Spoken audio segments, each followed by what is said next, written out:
What's up, guys? This is the L team. We're gonna be watching today. The ocean is way deeper than you think, and I think so. That was funny. So I don't even know how deep the ocean really is. So this is gonna be my learning. So let's learn. It's really, really deep. Sorry.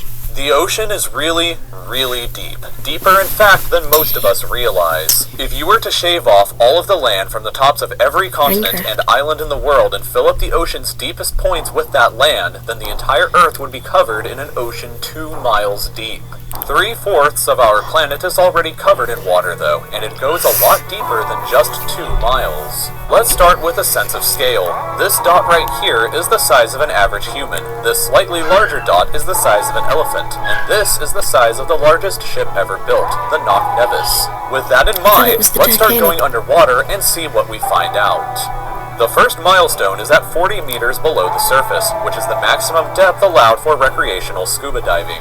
A little further down at 93 meters is where the wreck of the Lusitania was discovered, which is interesting because the Lusitania itself is 240 meters long, which means that it sank in water shallower than it is long, so if the ship was standing on its stern or bow, it would be sticking out of the water. Just slightly deeper than that at 100 meters is where diving can become seriously fatal if you're not careful because of decompression sickness. But that didn't stop a man named Herbert Nitsch to accomplish the free diving world record at a depth of 214 meters. This guy swam down to this level with just one single breath. But a little further down at 330. One breath, and I couldn't even go 12 feet without one breath.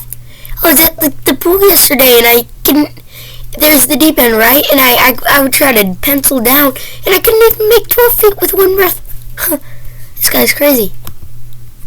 2 meters, we have the scuba diving world record, which was accomplished by another man named Ahmed Gabir. If he had swam down another 111 meters, then he would have reached the height of the Empire State Building if it was submerged underwater. And a little further than that, at 500 meters below the surface, we arrive at the maximum dive depth of blue whales, the largest creatures on the planet and also the limit of the U.S. Seawolf class nuclear submarine. At 535 meters, we can witness the maximum dive depth of emperor penguins, and this is when we must bring up the intensity of water pressure. At this level below the surface, the water pressure exerted on a person, or the penguins, would be roughly equivalent to a polar bear standing on a quarter. So further down the depths, at 830 meters, would be the height of the Burj Khalifa in Dubai, the tallest building in the world.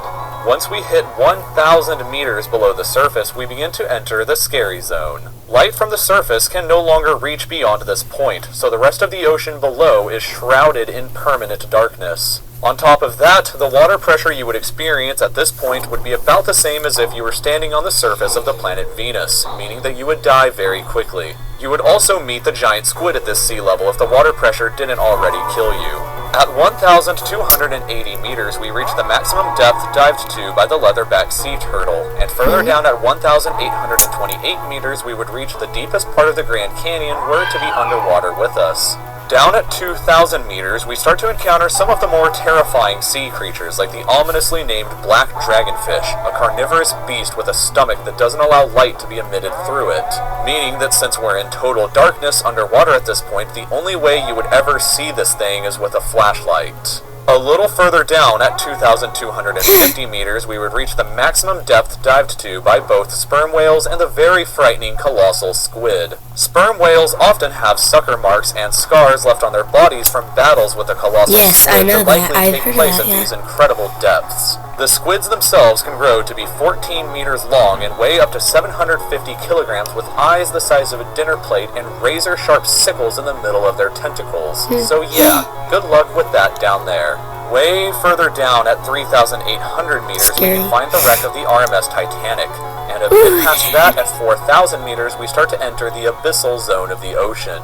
Water pressure is at an astonishing 11,000 pounds per square inch down here, and there are numerous strange, almost alien-like creatures that inhabit these depths, such as the fangtooth, anglerfish, and viperfish.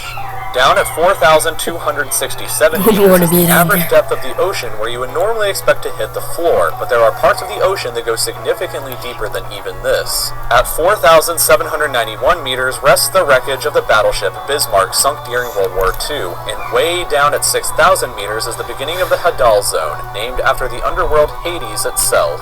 The water pressure down at these depths can become 1,100 times what you would experience way back on top at the surface, which is roughly equal to an elephant balancing on a postage stamp or a single person carrying the weight of 50 Boeing 747 jumbo jets. Down at these depths, you would be crushed immediately without any outside protection, but life still exists down here in various strange forms. At 6,500 meters, we reach the maximum depth that the DSV Alvin can dive to, a popular research submarine that helped to discover the Titanic.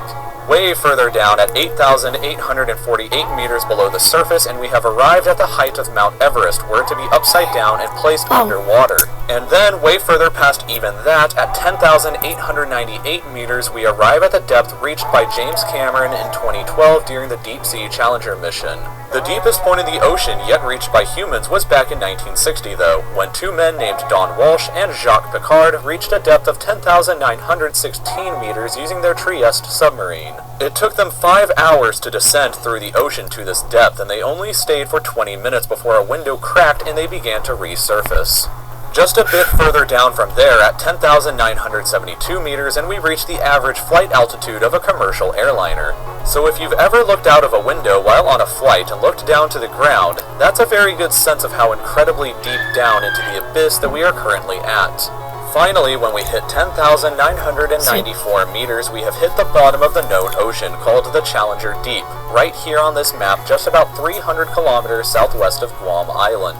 However, it is believed that there are almost certainly even deeper parts of the ocean than this that just haven't been discovered yet. It wasn't until 1997, after all, that the Sirena Deep was discovered with a depth of 10,732 meters, making it the second deepest known point in the ocean. It is estimated that only about 5% of the ocean's floor has been accurately mapped, leaving the other 95% to be currently a mystery. It may be only a matter of time before an even deeper part of our ocean is found, and who knows what we may discover there. Well, that was crazy, you guys. Thanks for watching. Subscribe.